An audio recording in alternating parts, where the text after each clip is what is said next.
Bonsoir à tous, merci d'être au rendez-vous de cette édition du 20h à la une de l'actualité. Ce soir, marche du SAES ce matin, les professeurs de l'université ont battu le pavé pour dénoncer le non-respect des accords signés par l'État. Le traitement des enseignants à la retraite, la situation du corps médical sont entre autres revendications portées par les autres syndicats qui ont répondu à l'appel du SAES. La coalition Mbolo Wade décline sa feuille de route et dégage ses perspectives en vue des législatives de 2017.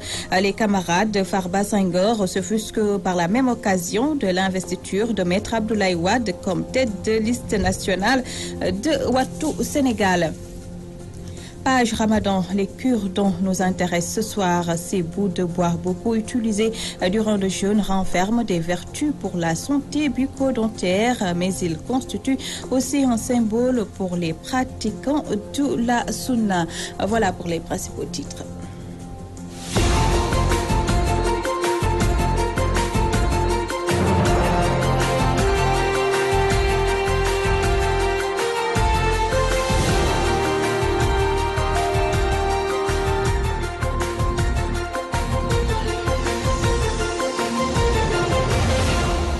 Merci de vous joindre à nous. 147 607 candidats au baccalauréat se sont penchés ce matin sur les épreuves anticipées de philosophie. Ils sont répartis 475 jurys dans près de 350 centres d'examen. On va y revenir à l'actualité. C'est aussi la marche nationale du SAES ce mercredi. Les enseignants du supérieur réclament le respect des accords signés avec le gouvernement depuis mai 2016, se disant déterminés à poursuivre leur combat, leur boycott du bac. Malik Fall et ses camarades appellent les fonctionnaires à porter le combat sur la retraite. Modou Kharimbake, compte rendu. Le syndicat autonome des enseignants du supérieur était en marche ce mercredi. C'est pour dénoncer le non-respect des accords signés avec le gouvernement. Professeur Malik Fall, secrétaire général du SAES, appelle les autorités concernées à des discussions sérieuses afin de dépasser cette crise. Le SAES reste plus qu'ouvert. Nous sommes plus que jamais ouverts à toutes les discussions, nous sommes ouverts à toutes les formes de négociation, mais nous sommes intransigeants sur le respect des accords. Donc nous tendons la main au gouvernement. Il n'est pas encore tard qu'on entame les discussions et qu'on arrive à stabiliser l'espace universitaire. Se retrouvant dans les revendications portées par le SAES, l'UNSAS, SIDES, SAEMS, QSEMS et entre autres syndicats ont répondu présents à l'appel de leurs camarades. Nous sommes très en phase avec le SAES, qui est un des syndicats membres fondateurs disons, de l'UNSAS, et un syndicat aussi qui se bat au niveau du supérieur, tout comme les autres syndicats du supérieur, pour des acquis, disons, démocratiques de haute lutte, parce que rien ne se donne sur un plateau d'argent. Nous sommes venus à l'appel du SAES, nous mobiliser également avec eux pour un point de revendication particulier sur le traitement des enseignants à la retraite. Traitement que nous trouvons particulièrement injuste, que nous avons dénoncé. Quant au professeur Malik Ndiaye, fustige le jeu des grenades lacrymogènes par des forces de l'ordre lors des rassemblements. Cette grenade, qu'est-ce qu'elle est venue faire? Tous les syndicats de l'UNSAS, tout le monde s'est réuni et voilà la grenade qui est arrivée. Alors, je suggère aux syndicats non seulement de bien appréhender les raisons de cette provocation, mais je pense qu'il faut porter plainte qui est élucidation de pourquoi y a-t-il eu cet attentat contre la marche. Les syndicalistes se disent favorables à un dialogue sérieux et responsable. Mais toutefois, l'État continue à faire la sourde oreille et n'exclut pas la thèse d'un boycott de l'examen du baccalauréat.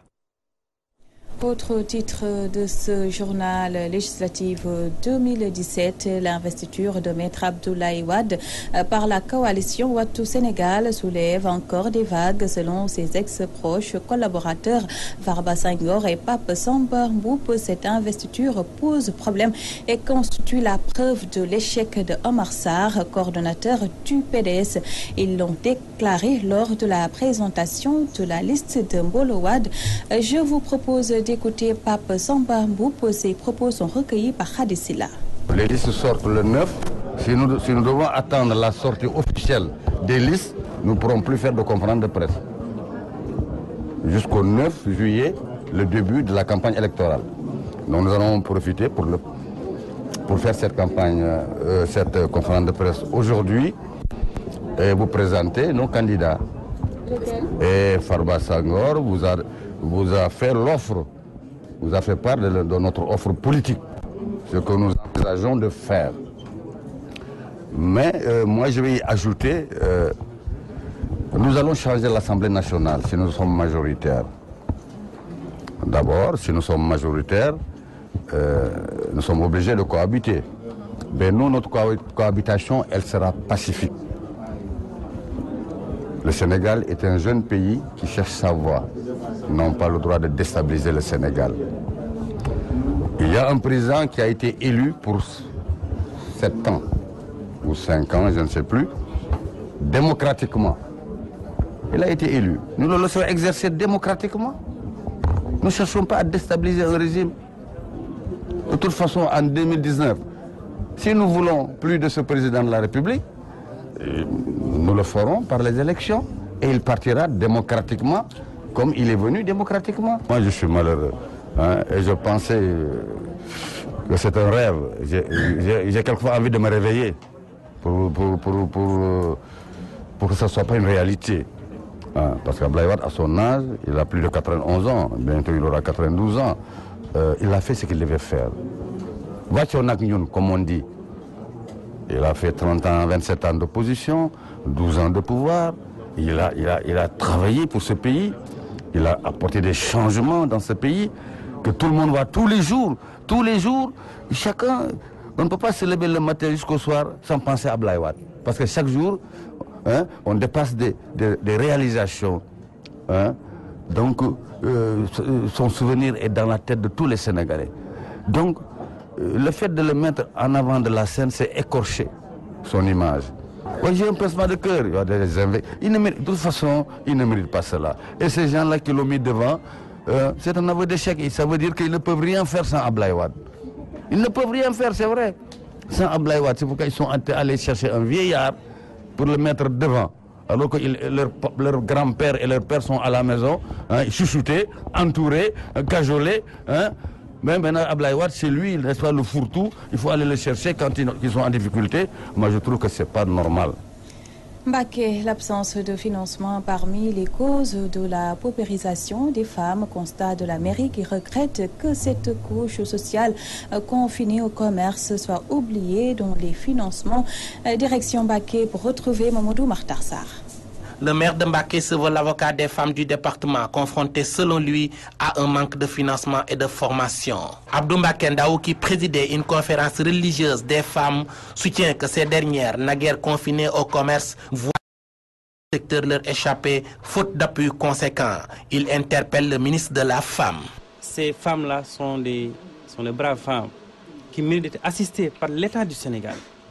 Et j'interpelle le ministère en charge de la femme, tout en passant par le ministre de la Femme, pour qu'elle redouble d'efforts pour l'assistance et l'accompagnement de ces femmes du département de Mbacké. Le département de Mbacké compte plus de 2 millions de personnes. Et nous interpellons, nous renouvelons notre interpellation au ministre de redoubler d'efforts, comme je disais tout à l'heure, sur l'assistance et l'accompagnement de ces femmes. Ces femmes ont diverses activités. Parmi ces activités, on peut citer le commerce, la transformation céréalière. L'édile de Mbacké a par ailleurs profité de cette tribune pour répondre à ses détracteurs qui l'accusent de n'avoir rien fait pour viabiliser les quartiers Santhiane. Les gens souvent ne disent pas ce qui en est. Vous êtes des journalistes. Au niveau des quartiers Santhiane, depuis plus de 22 ans, ils n'ont jamais eu de l'eau. Nous avions mis à leur disposition 9 bonnes fontaines que nous comptons redoubler. Nous avons construit un poste de santé qui vient d'être achevé. Nous avons fait un lotissement pour réorganiser le marché.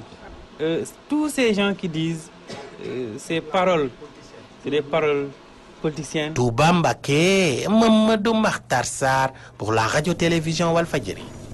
Je vous parle maintenant du cure-dent très prisé en ce mois de Ramadan par les jeûneurs. Certains vendeurs se frottent les mains.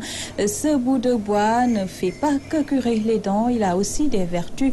Pour certains musulmans rencontrés, l'utilisation de ce bâtonnet est une recommandation divine parce que le prophète, paix et salut sur lui, utilisait le cure-dent Habad Saouda en cette période. C'est le reportage Ramadan du jour signé Fatou Bintou Diouf.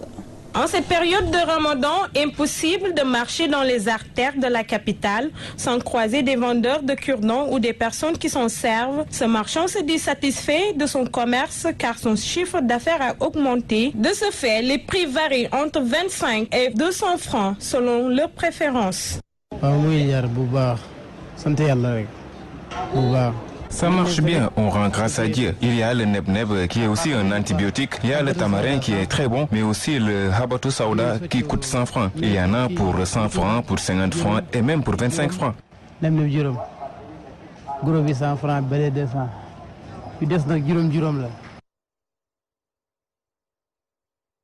Les avis sont partagés sur l'utilisation du cure-dent. Il ne sert pas seulement à blanchir les dents, il a d'autres vertus, disent-ils.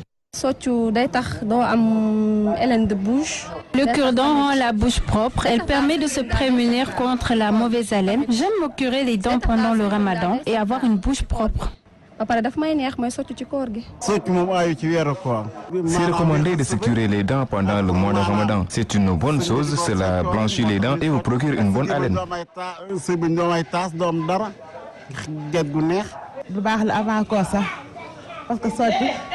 C'est bon de se curer les dents même après le ramadan. Ça donne une bonne haleine. On dit que le cure-dent apaise même la colère. Pour cet homme, l'usage du cure-dent fait partie des principes et recommandations du prophète Mohammed, paix et salut sur lui.